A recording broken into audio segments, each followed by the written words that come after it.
欢迎来到小鹿故事会，听故事，长智慧，品人生。每天分享精彩民间故事。今天的第一个故事：挑夫夜归，半路被3条蛇拦道：“蛇，你妻子是潘金莲。”哎呦，这事儿可真邪乎！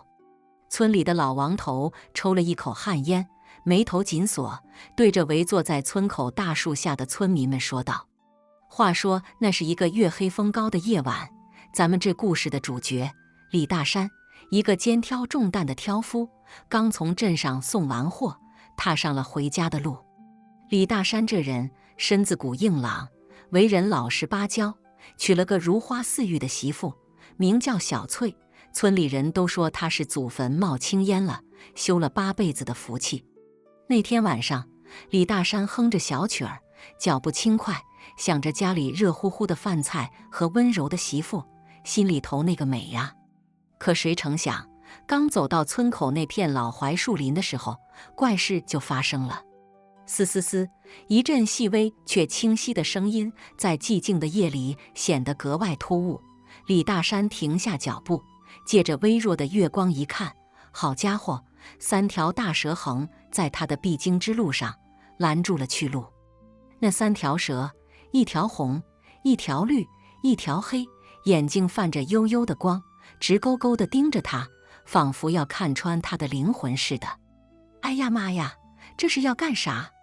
李大山心里咯噔一下，腿肚子直打颤。他这辈子哪儿见过这种阵仗啊？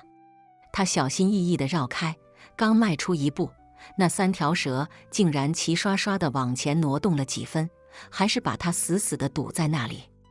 我说蛇大哥，蛇二哥，蛇三弟，我李大山平日里也没少给你们烧香拜佛的，今个这是唱的哪一出啊？李大山边说边往后退，心里盘算着是不是得绕道回家。就在这时，那红蛇突然开了口，声音听起来竟然有些阴森森的：“李大山，你妻子是潘金莲。”这话一出，李大山差点没一屁股坐在地上，心里头那个震惊啊！潘金莲，那不是《水浒传》里的角色吗？自己那温柔贤惠的小翠，咋就成了潘金莲了？您可别逗了，蛇大哥，我这媳妇可是正经人家出来的，哪能跟那潘金莲比呀？李大山强装镇定，试图跟蛇讲道理。哼，你若不信，明日自见分晓。绿蛇冷哼一声，3条蛇竟齐刷刷地转身，消失在夜色中，留下一脸蒙圈的李大山。李大山一路跌跌撞撞地回了家，心里头七上八下的。推开家门，小翠正坐在桌前等他，见他回来，温柔的一笑：“大山哥，你回来了，饭都凉了，我给你热热去。”看着小翠那温柔的模样，李大山心里头更乱了。难道真的是自己想多了？那3条蛇的话，难道只是巧合？一夜无话，第2天一大早，李大山就起了床，决定去村里找老王头问问，毕竟老王头见多识广，说不定能给他解解惑。老王头，我跟你说呀，昨晚我遇到……李大山一见到老王头，就如同倒豆子般把昨晚的事儿一股脑说了出来。老王头听完，吧嗒吧嗒抽了2口旱烟，眉头紧锁：“这事儿啊，听起来可不简单，你得小心点儿。蛇这东西灵性着呢，他们这么说，肯定有他们的道理。”李大山一听，心里头更慌了，连老王头都这么说了，这事儿还能有假？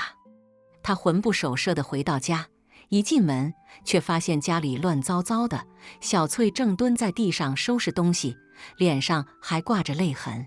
“小翠，你这是咋了？谁欺负你了？”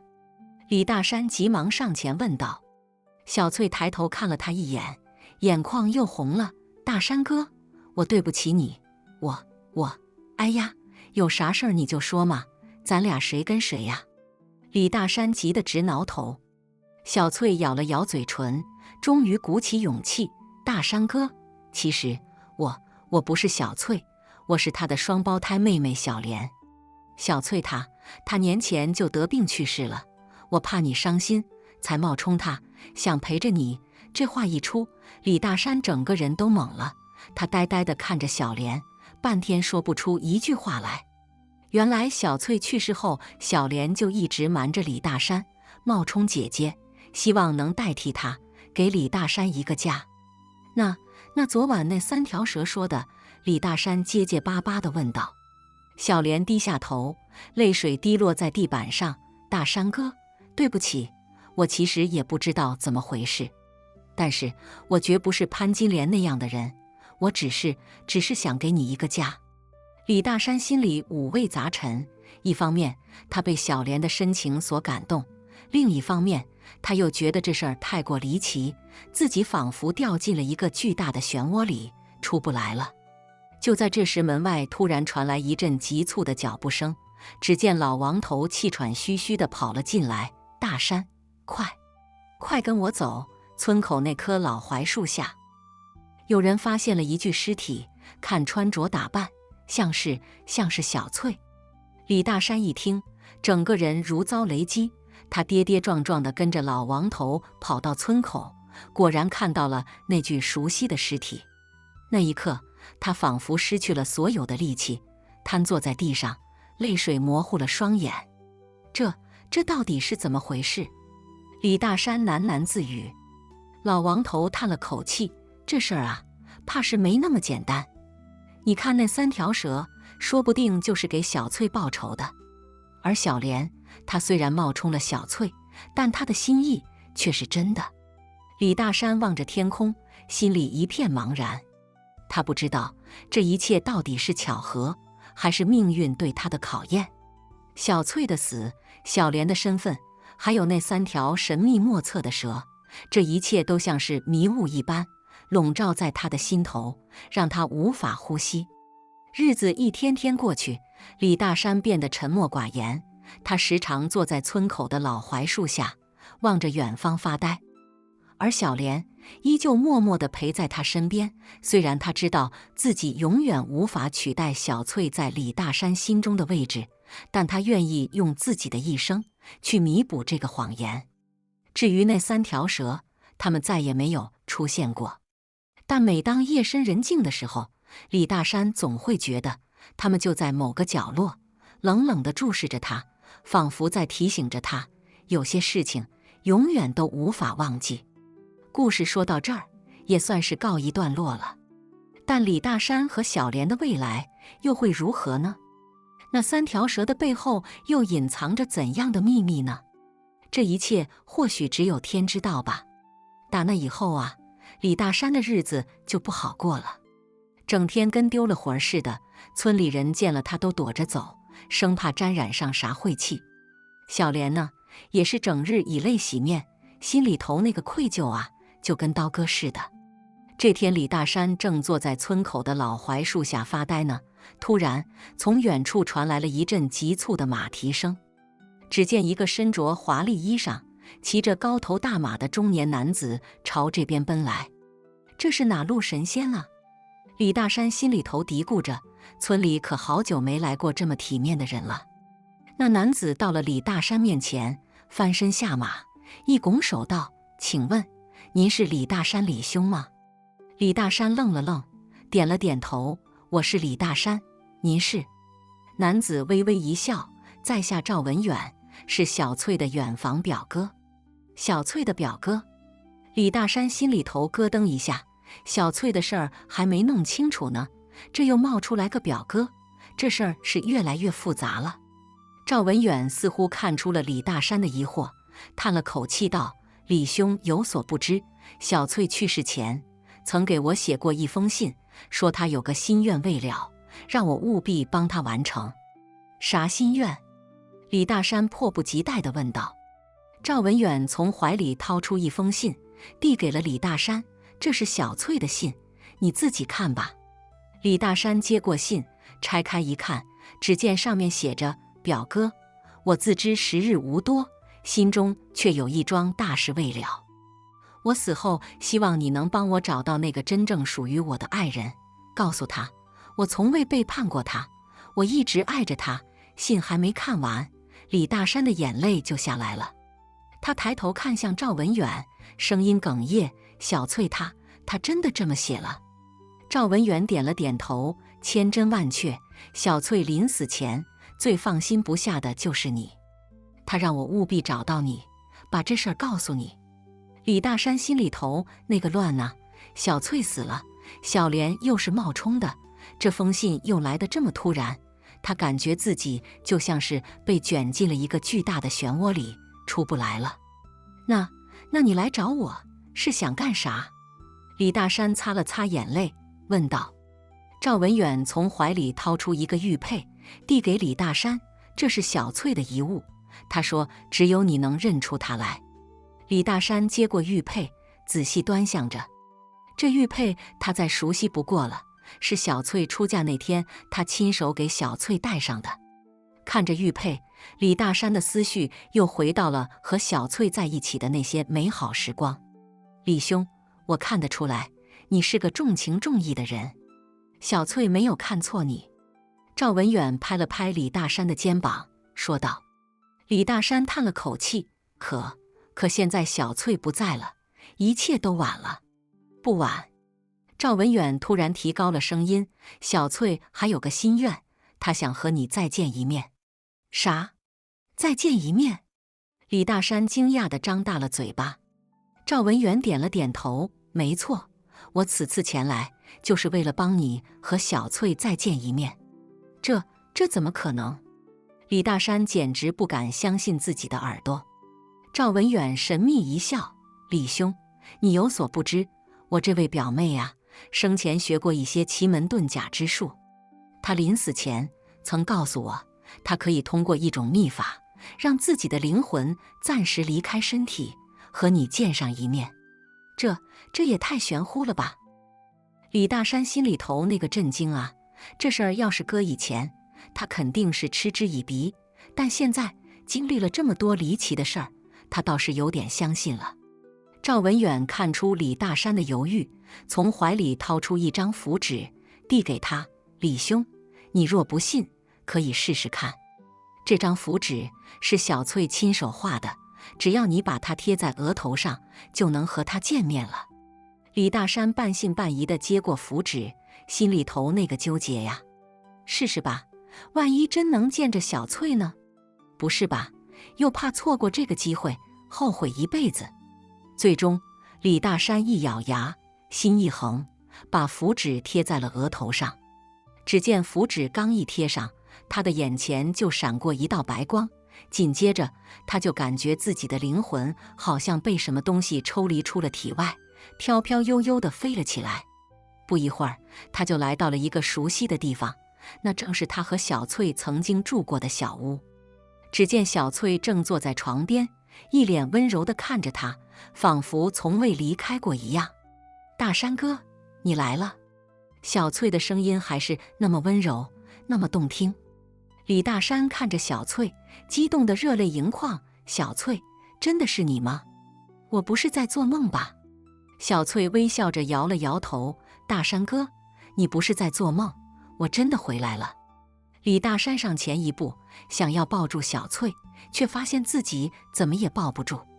他这才明白过来，原来现在的他只是一缕灵魂，根本触碰不到实体。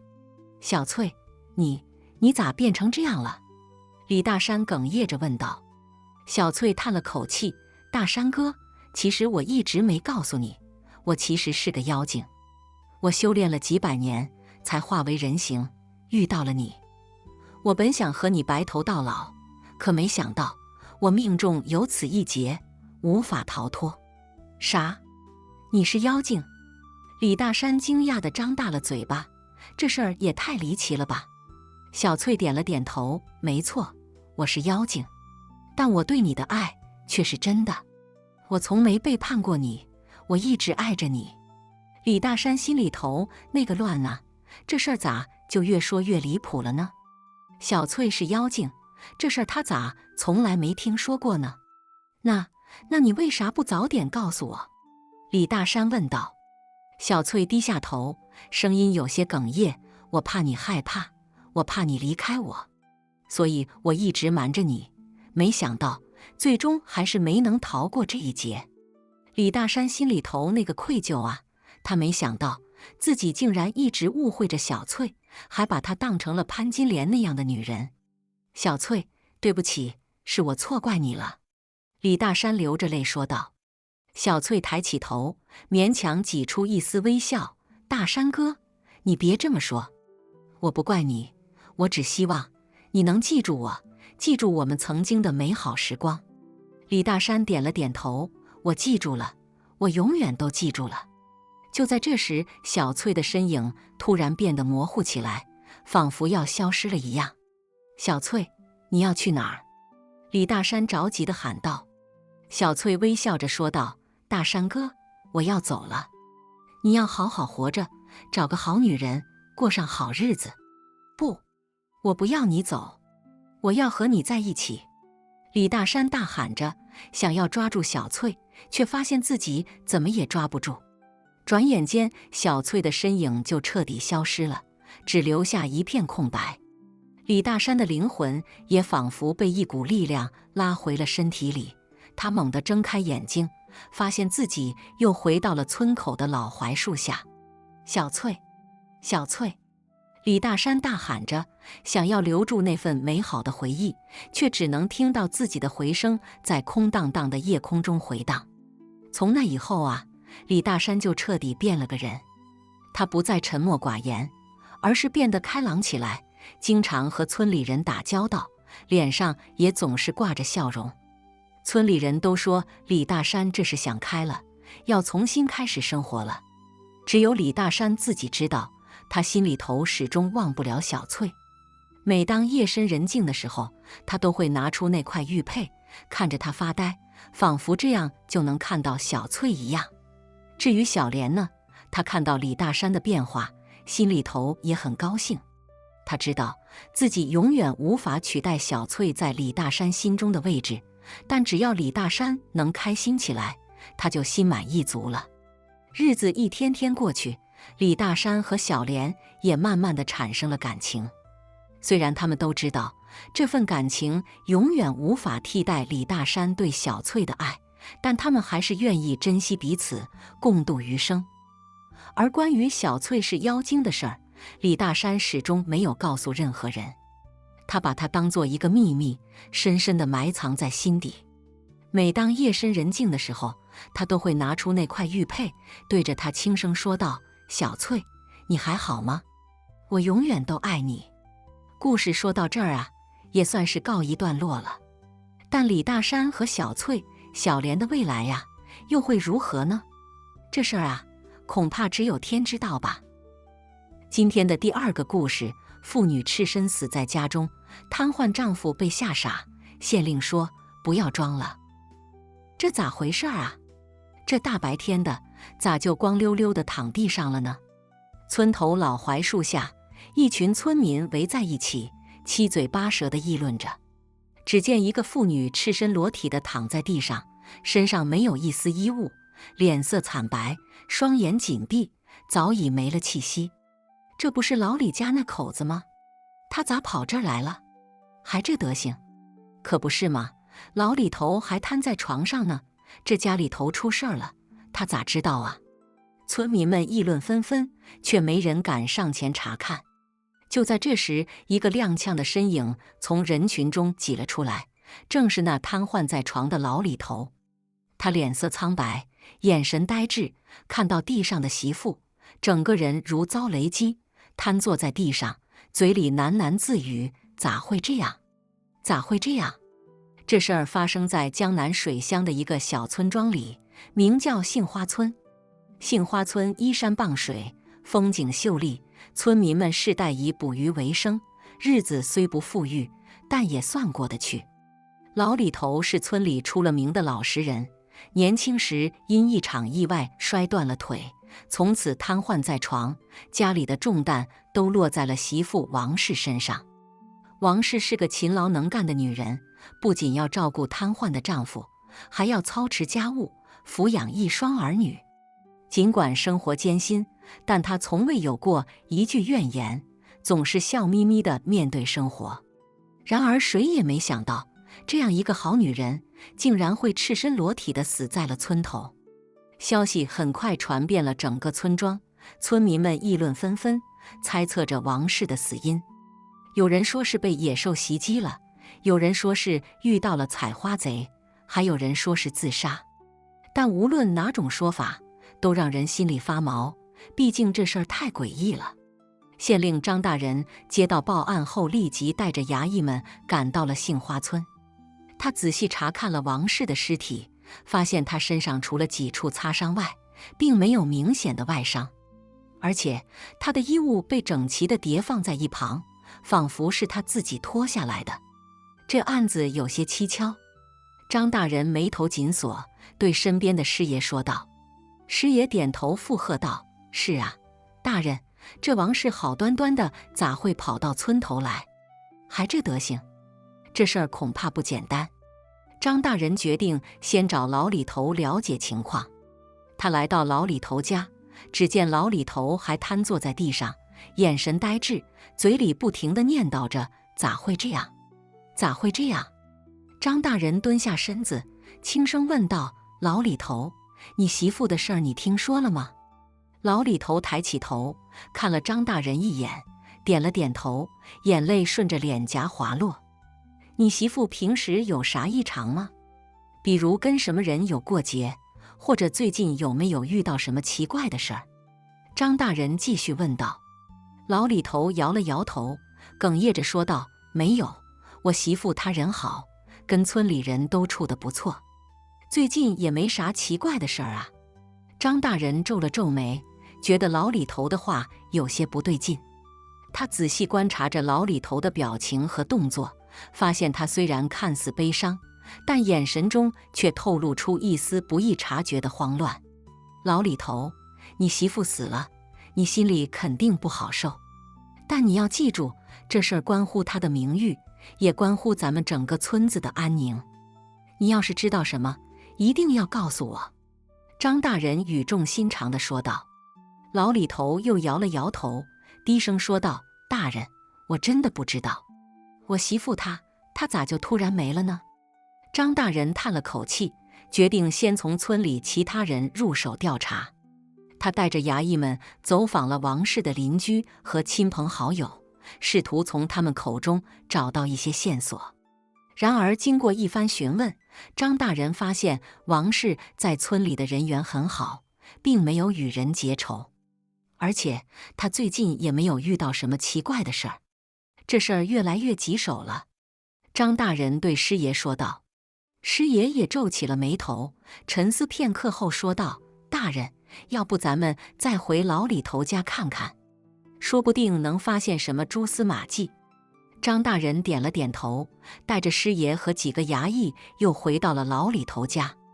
他们仔细搜查了房间，终于在床底下发现了一本破旧的日记本。张大人翻开日记本，只见里面记录着王氏近年来的生活琐事。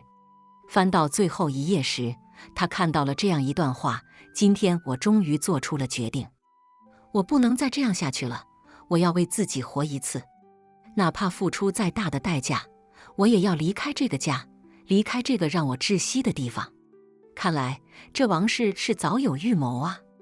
张大人对师爷说道。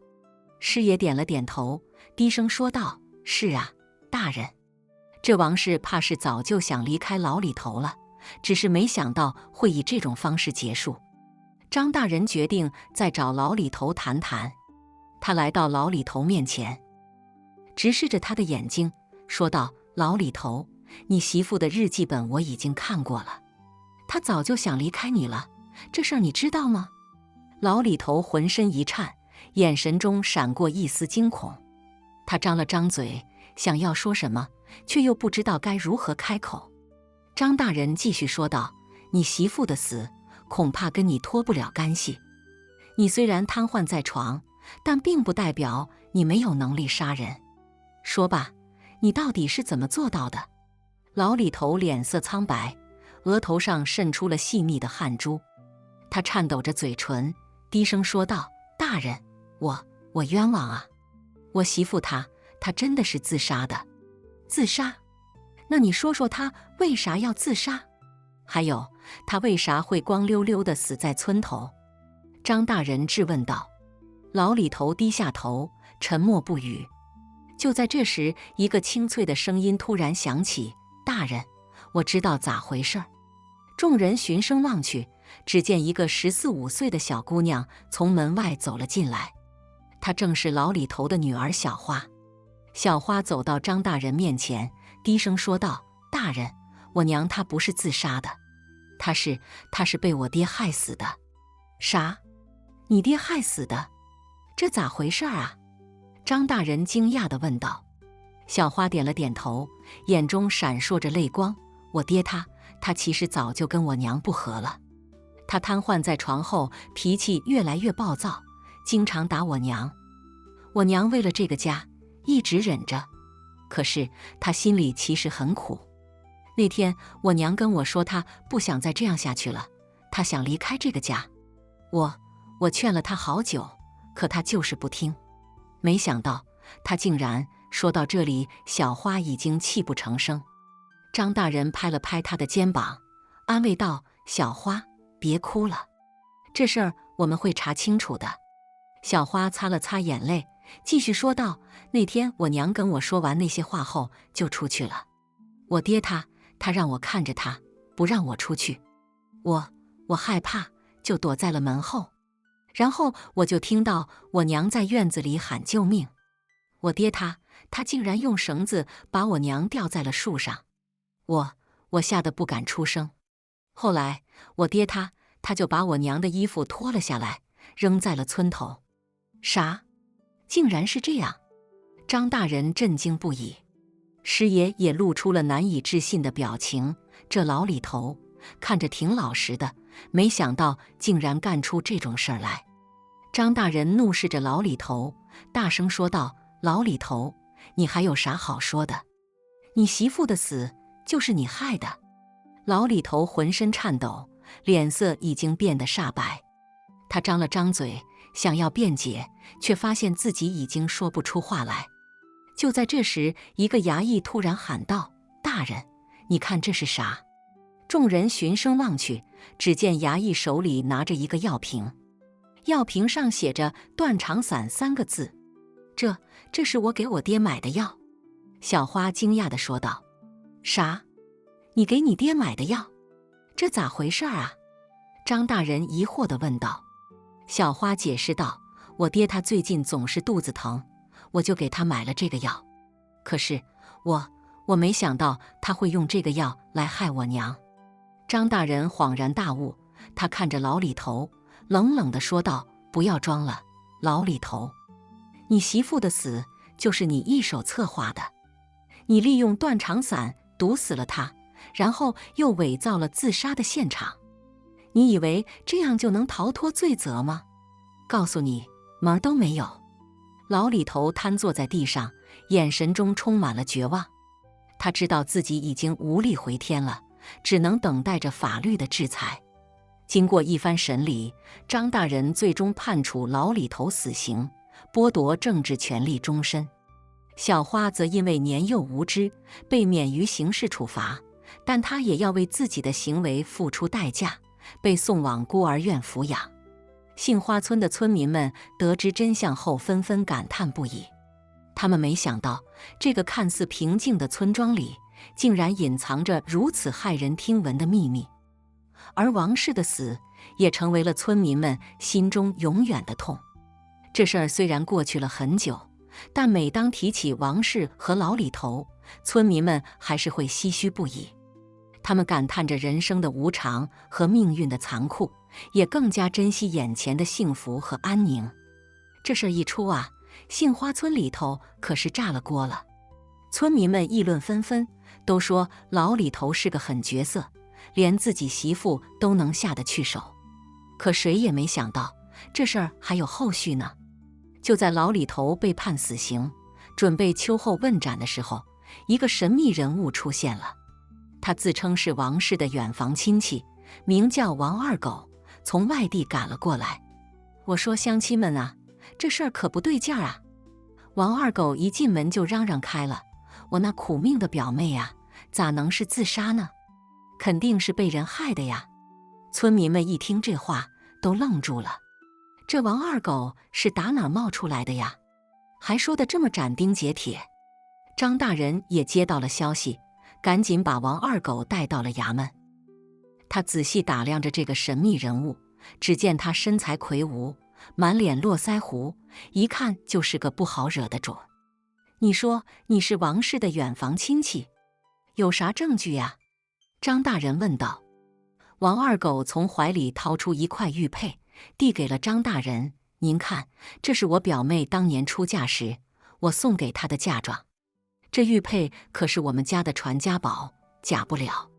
张大人接过玉佩，仔细端详了一番，发现上面果然刻着王氏之物4个字。他皱了皱眉，心里暗自嘀咕，这王二狗到底是何方神圣，咋突然冒出来了呢？行，你说说，你觉得这事儿哪儿不对劲儿啊？张大人问道。王二狗叹了口气，说道：大人呐，我这表妹从小就命苦，她嫁到老李家后就没过过几天好日子。老李头那摊子脾气暴躁得很，动不动就打她。我表妹为了这个家一直忍着，可谁想到她竟然会遭此横祸呀？那你的意思是王氏的死跟老李头有关？张大人追问道。王二狗点了点头，说道：肯定的，但我不觉得他是自杀的。那天我正好在附近办事，听到有人喊救命，我跑过去一看，只见老李头正拿着绳子把我表妹往树上吊呢。我冲过去想救他，可老李头那摊子竟然捡起一块石头就砸了过来，我一躲就让他给跑了。等我再回去找我表妹时，他已经没气了。啥？你当时在现场？张大人惊讶地问道。王二狗点了点头，说道：是啊，大人，我当时就在现场，可惜啊，我没能救下我表妹。张大人皱了皱眉，觉得这事儿越来越复杂了。他决定再审一审老李头，看看他有啥说的。老张头被带到了大堂上，一见到王二狗就愣住了。他瞪大了眼睛，满脸惊恐地说道：你咋来了？你不是在外地吗？王二狗冷哼一声，说道：我要是不来，你这摊子就得逍遥法外了。老张头浑身一颤，低下了头，不再言语。张大人看着这俩人，心里已经有了计较。他拍了拍惊堂木，大声说道：行了，都别吵了，这事儿本官自有公断。经过一番审理，张大人发现王二狗的话跟小花说的基本一致，但有一点不同的是，王二狗说他当时在现场亲眼看到了老李头行凶。这事儿可有点意思了。张大人对师爷说道。师爷也点了点头，低声说道：是啊，大人。这王二狗突然冒出来，还说得这么斩钉截铁，看来这事儿还得再查查。张大人决定再查一查王二狗的身份。他派了几个衙役去外地调查，看看王二狗到底是不是王氏的远房亲戚。几天后，衙役们回来了，他们带来了一个惊人的消息：王二狗根本就不是王氏的远房亲戚，他就是个骗子。啥？骗子？张大人惊讶地问道。衙役们点了点头，说道：是啊，大人。我们查了查，这王二狗在外地是个出了名的无赖，他整天游手好闲，不务正业。这次他听说杏花村出了命案，就想着来浑水摸鱼，骗点钱花。奶奶的，这骗子胆子可真够大的！张大人怒道。师爷也皱了皱眉，说道：大人，这骗子突然冒出来，还说得这么斩钉截铁，这里面肯定有鬼啊！张大人点了点头，决定再审一审王二狗。他把王二狗带到了大堂上，一拍惊堂木，大声问道：王二狗，你老实交代，你到底是何方神圣？为啥要冒充王氏的远房亲戚？王二狗一看这架势，吓得腿都软了。他跪在地上，连连磕头：“大人饶命啊！大人饶命啊！我就是个骗子，我只是想骗点钱花。奶奶的，你这骗子，差点让你给蒙混过关了！”张大人怒道。王二狗吓得浑身颤抖，不敢再言语。张大人看着王二狗那怂样，心里已经有了计较。他拍了拍惊堂木，大声说道：“行了，都别废话了，这案子本官已经查清楚了，王氏的死就是老李头干的。这骗子王二狗企图浑水摸鱼，本官绝不轻饶。来人，把他给我拉下去，重打20大板！”衙役们应了一声，上前把王二狗按在地上，噼里啪啦的就是一顿乱打。王二狗被打得皮开肉绽，哭爹喊娘。老张头一看这架势，吓得浑身颤抖。他知道自己已经无力回天了，只能等待着法律的制裁。然而就在这时，一个意想不到的事情发生了。只见一个身穿道袍的老道士突然闯进了大堂。他手持拂尘，神色凝重地说道：“大人且慢，这案子恐怕还有隐情啊！”“啥？隐情？你谁呀？”张大人惊讶地问道。老道士微微一笑，说道：“贫道乃云游四方的道士，法号玄真。近日路过此地，感受到一股强烈的怨气。贫道掐指一算，便知此处有冤情未了，特来告知大人。”“奶奶的，你这道士可别在这儿瞎捣乱！”张大人怒道。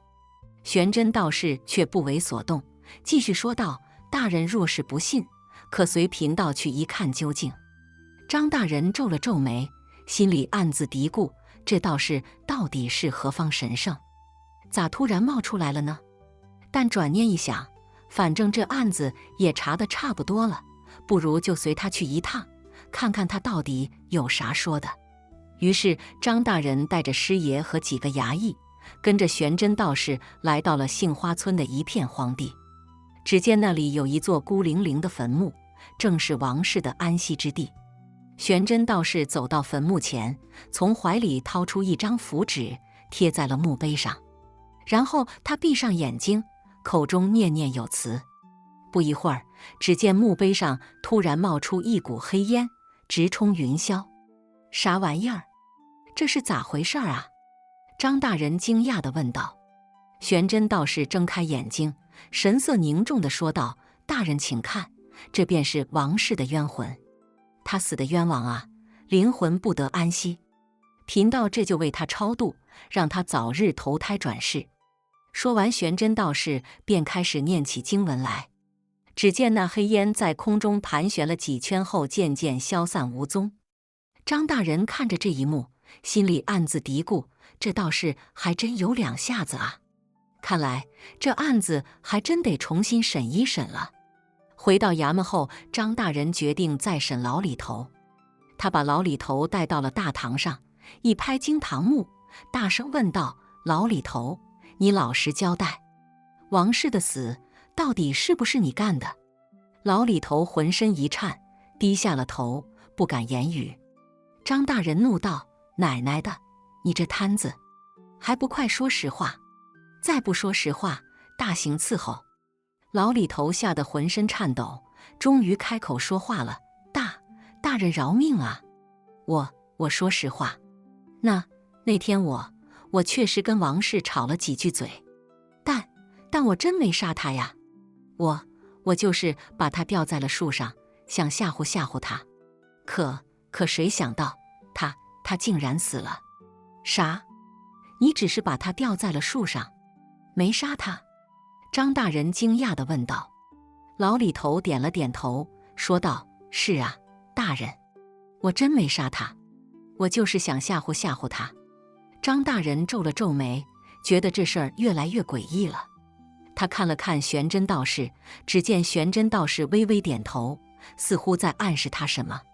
张大人心里有了计较，他拍了拍惊堂木，大声说道：“行了，都别废话了，这案子本官已经查清楚了，王氏的死虽然跟老李头有关，但他并非主谋，真正的凶手另有其人。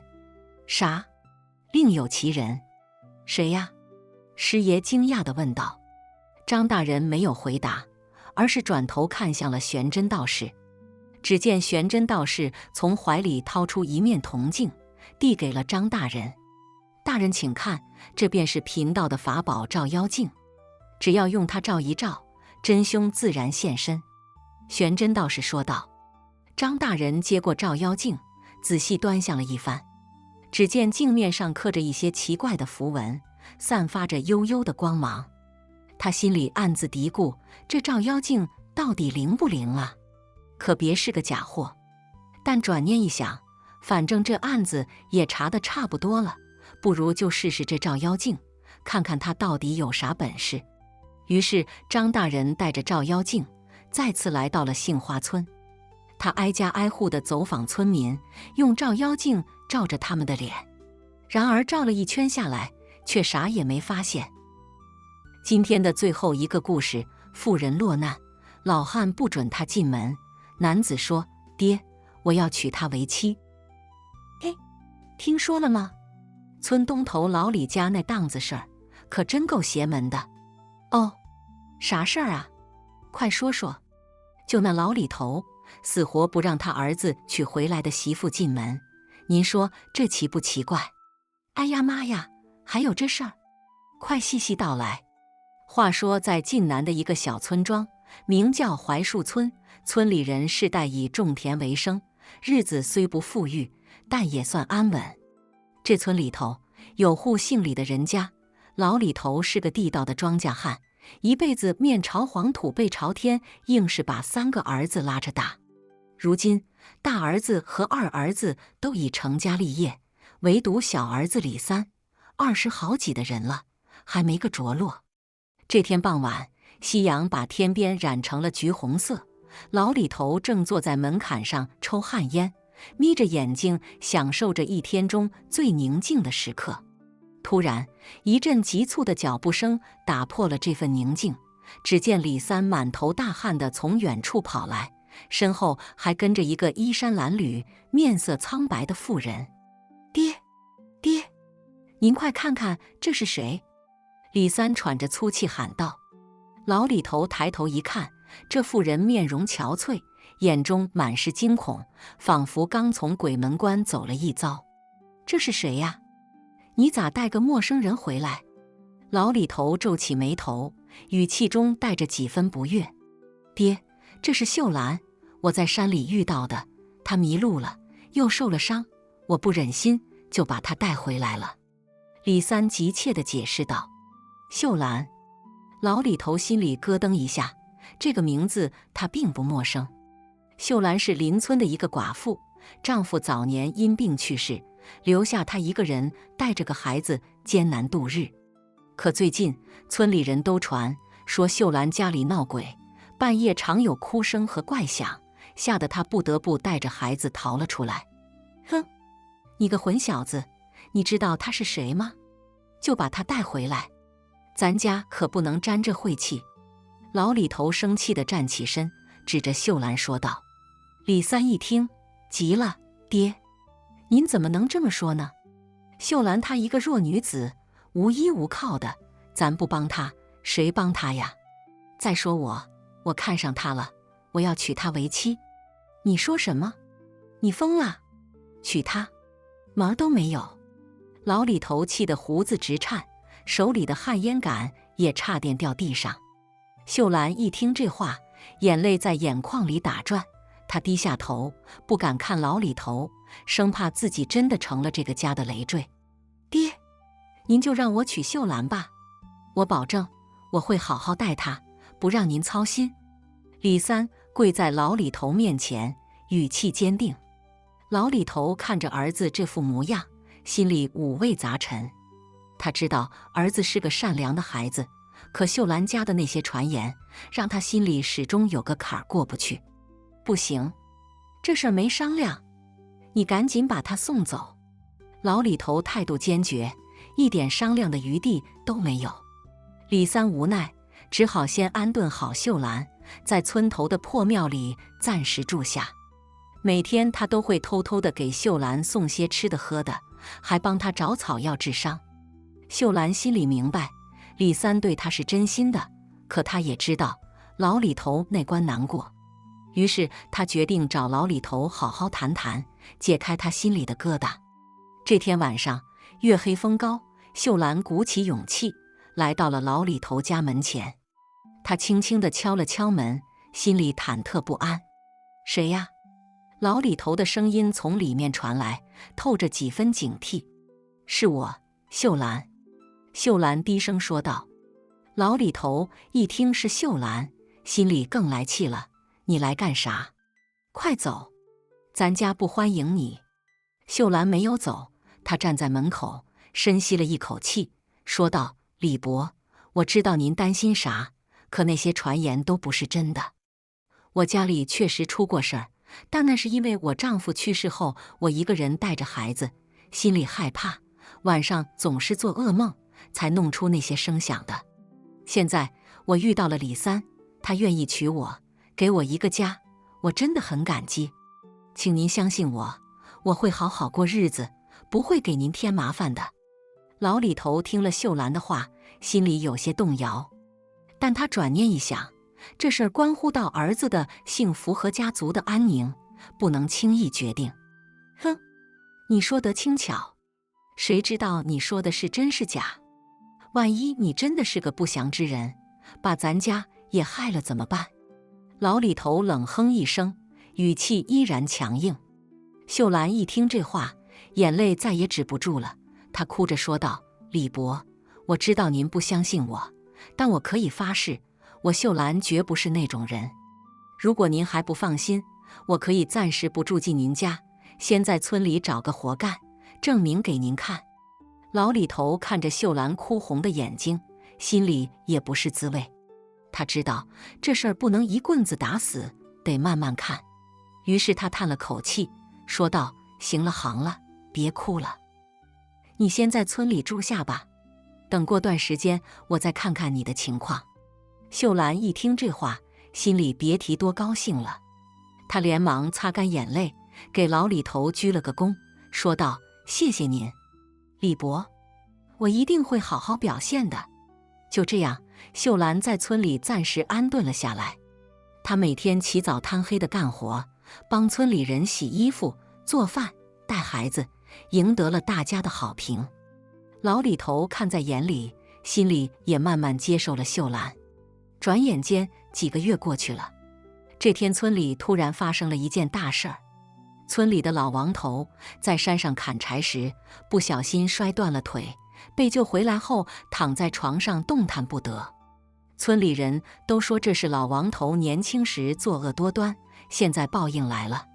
可秀兰听了这话，心里却不是滋味。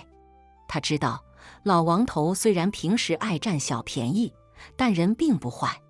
于是她决定去看看老王头，帮他一把。秀兰来到老王头家，看到他躺在床上，疼得直哼哼，心里一阵难过。她赶紧拿出自己攒的钱，给老王头请了大夫，还每天帮他换药、做饭、洗衣服。老王头看着秀兰忙前忙后的身影，心里感动得不行。他拉着秀兰的手，说道：秀兰啊，谢谢你，我以前那样对你，你还这么帮我，我对不住你啊。秀兰笑着摇了摇头，说道：王大爷，您别这么说，咱们都是乡里乡亲的，能帮一把是一把。您安心养病，一切都会好起来的。这事儿传开后，村里人对秀兰的看法彻底改变了。他们都说秀兰是个心地善良的好姑娘，老李头这回可真是捡到宝了。老李头听了这话，心里也美滋滋的。他知道自己当初的看法确实太片面了。现在看着儿子和秀兰感情稳定，他也开始琢磨着给他们办喜事儿了。然而就在这时，村里又发生了一件怪事儿。这天晚上，村里人都早早地睡了。突然，一阵急促的敲门声打破了夜的宁静。老李头打开门一看，只见几个村民气喘吁吁地站在门口，手里还抬着一个人。咋了？咋了？这是谁呀？老李头惊讶地问道。是秀兰，她在山上采药时不小心摔下来了。一个村民上气不接下气地说道。老李头一听这话，脑袋嗡的一下炸开了。他赶紧接过秀兰，看到她满脸是血，人事不省，心里别提多着急了。快请大夫，快！老李头喊着，一边抱着秀兰往屋里跑。大夫来了后，仔细检查了一番，说道：“这姑娘伤得不轻啊，得赶紧送镇上的医院。”老李头一听这话，二话不说，赶紧叫上儿子和几个村民，抬着秀兰就往镇上赶。经过一夜的抢救，秀兰终于脱离了危险，但大夫说她需要在医院里观察一段时间才能出院。老李头坐在医院的长椅上，看着病床上的秀兰，心里五味杂陈。他知道这事儿对秀兰来说是个不小的打击，但他也明白秀兰是个坚强的姑娘，她一定能挺过这一关。果然，没过几天，秀兰就醒了过来。她看着守在自己身边的老李头和李三，眼里满是感激。谢谢你们，谢谢你们没放弃我。秀兰哽咽着说道。老李头看着秀兰，心里也感慨万千。他拉着秀兰的手说道：“秀兰啊，你受苦了，以后咱们就是一家人，我会好好待你的。”秀兰一听这话，眼泪又流了下来。她知道自己终于找到了一个可以依靠的家。从那以后，秀兰和老李头一家和睦相处，日子过得有滋有味。村里人也都说，老李头这回可真是找到了一个好儿媳。至于那些传言和怪事儿，随着时间的推移，也渐渐被人们淡忘了。毕竟，在这个充满爱与温暖的小村庄里，每个人的心里都充满了阳光和希望。秀兰这一摔，可把老李头一家给吓坏了。村里人都说秀兰这是遭了报应，可老李头心里明白，秀兰是个好人，他不该承受这些。秀兰在医院住了半个多月，才慢慢康复。这期间，老李头和李三轮流守在他身边，照顾得无微不至。秀兰心里感激，也暗暗发誓，一定要好好报答他们。出院那天，秀兰特意换上了老李头媳妇给她准备的新衣裳，整个人看起来精神了不少。老李头看着秀兰，眼里满是欣慰，他知道这个家终于要迎来真正的团圆了。可就在秀兰出院后的第二天，村里突然发生了一件大事儿。这事儿让整个槐树村都炸了锅。那天清晨，村里的老王头突然死了，而且死状极其诡异。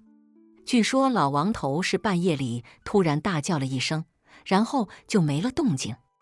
等家里人发现他时，他已经直挺挺地躺在床上，眼睛瞪得老大，嘴角还挂着一丝诡异的笑容。这事儿一传开，村里人都炸了。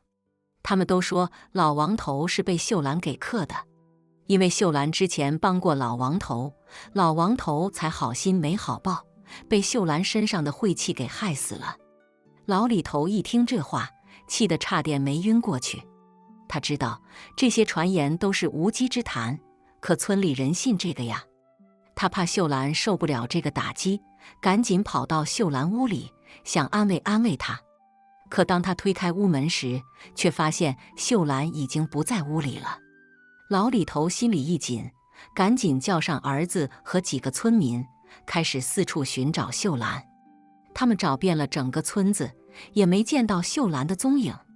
老李头心里那个急呀，他怕秀兰想不开，做出傻事儿来。就在大家一筹莫展的时候，村里的小张子突然跑了过来，气喘吁吁地说道：“快！我在山上看到秀兰了，她好像在跟什么东西说话。”老李头一听这话，二话不说，带着儿子和几个村民就往山上赶。他们顺着小张子指的方向一路找去，果然看到了秀兰。只见秀兰站在一片荒草丛中，嘴里念念有词，眼睛还直勾勾地盯着前方。老李头心里咯噔一下，他怕秀兰中了邪，赶紧喊道：“秀兰，秀兰，你干啥呢？快回来！”秀兰听到老李头的喊声，转过头来，眼里满是迷茫。她看着老李头，说道：“李伯，我看到我丈夫了。他说他在那边过得不好，让我过去陪他。”老李头一听这话，心里更急了。他知道秀兰这是被老王头的死给吓着了，产生了幻觉。他赶紧上前拉住秀兰的手，说道：“秀兰啊，你可别犯傻，你丈夫已经走了，你得好好活着呀。”秀兰看着老李头，眼里闪过一丝犹豫。可就在这时，突然刮起了一阵怪风，吹得荒草哗哗作响。秀兰的眼睛又直了，她猛地挣脱老李头的手，往前方跑去。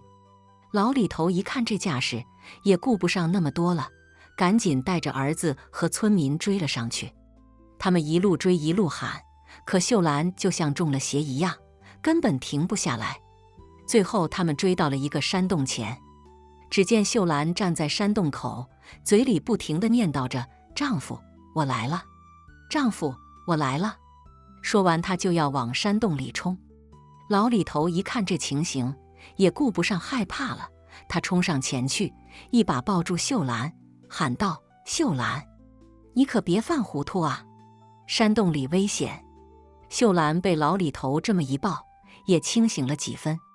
她看着老李头，眼里满是泪水，说道：“李伯，我怕，我丈夫他在叫我。”老李头看着秀兰，心里也一阵难过。他知道秀兰心里苦啊，他拍了拍秀兰的后背，说道：“秀兰啊，别怕，有我们在呢。你丈夫已经走了，你得好好活着呀。”就在这时，突然听到山洞里传来一阵怪响。老李头和儿子、村民们都吓了一跳，他们赶紧往后退了几步，警惕地看着山洞。只见山洞里慢慢地走出一个身影，那身影越走越近，最后停在了秀兰面前。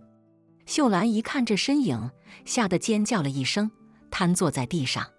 老李头定睛一看，这身影不是别人，正是老王头。只不过此时的老王头脸色苍白，眼神呆滞，跟个死人似的。“老王头，你咋在这儿？”老李头惊讶地问道。老王头没搭理老李头，他直勾勾地看着秀兰，说道：“秀兰啊，你丈夫他在下面等你呢，你跟我走吧。”说完，老王头就伸手去拉秀兰。秀兰吓得连连后退，嘴里不停地喊着：“不，我不去，我不去。”老李头一看这架势，也顾不上害怕了，他冲上前去，一把推开老王头，喊道：“你干啥呢？你可别吓唬秀兰！”老王头被推了个趔趄，他站在原地，呆呆地看着老李头，说道：“你是谁？为啥要拦着我？”老李头一听这话，心里更觉得不对劲儿了。他仔细打量着老王头，发现他身上散发着一股寒气，跟个死人似的。“老王头啊，老王头，你可别装神弄鬼了，赶紧走吧，别再吓唬人了。”老李头喊道。老王头没搭理老李头，他又转身去拉秀兰。秀兰吓得连连后退，嘴里不停地喊着救命。就在这时，突然听到山洞里传来一阵低沉的咆哮声。老李头和儿子、村民们都吓了一跳，他们赶紧往后退了几步，警惕地看着山洞。只见山洞里慢慢地走出一个庞然大物，那东西浑身长满了黑毛，眼睛冒着绿光，看起来就像个怪物似的。“妈呀，这是啥玩意儿啊！”老李头惊讶地喊道。村民们也都吓得连连后退，他们从来没见过这么吓人的东西。那怪物走到老王头身边，用鼻子嗅了嗅他，然后发出了一阵低沉的咆哮声。老王头就像被什么东西控制了一样，乖乖地跟在怪物身后往山洞里走去。秀兰啊，你丈夫他被这怪物给控制了，你可别跟他走啊！老李头喊道。秀兰看着老李头，眼里满是恐惧，她不知道该怎么办才好，只能无助地哭喊着。就在这时，突然听到一阵急促的脚步声，只见几个道士打扮的人从远处跑了过来，他们手里拿着法器，看起来就像是来降妖除魔的。大家别怕，我们是来除妖的。其中一个道士喊道。老李头一看这架势，心里也稍微松了口气，他赶紧把秀兰拉到自己身边，警惕地看着那些道士。只见那些道士走到山洞前，开始摆阵施法，他们嘴里念念有词，手里的法器也闪闪发光。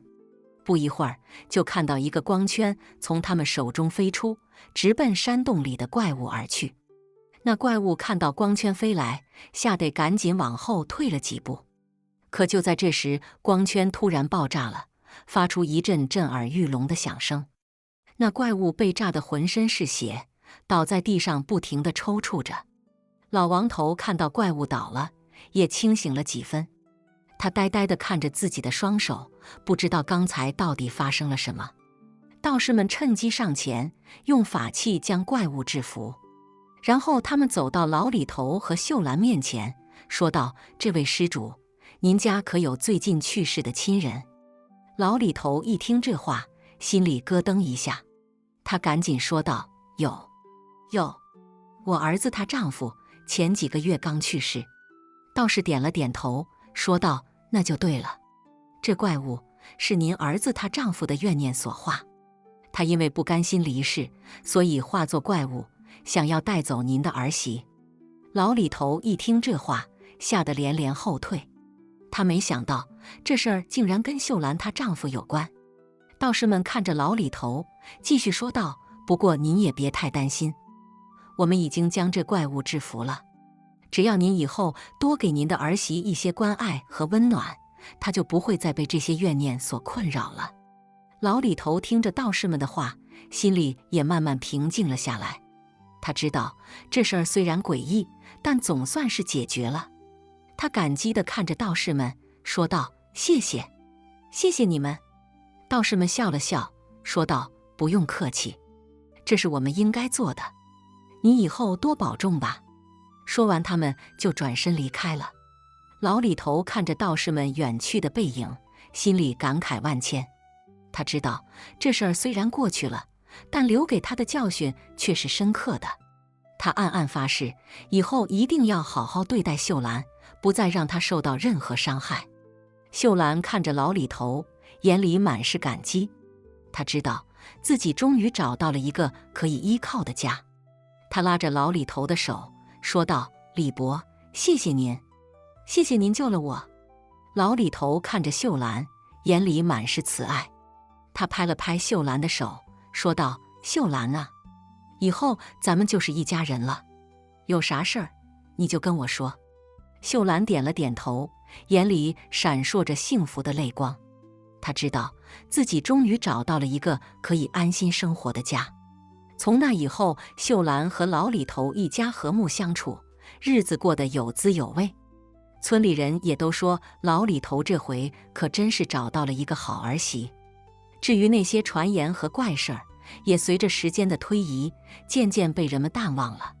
毕竟，在这个充满爱与温暖的小村庄里，每个人的心里都充满了阳光和希望。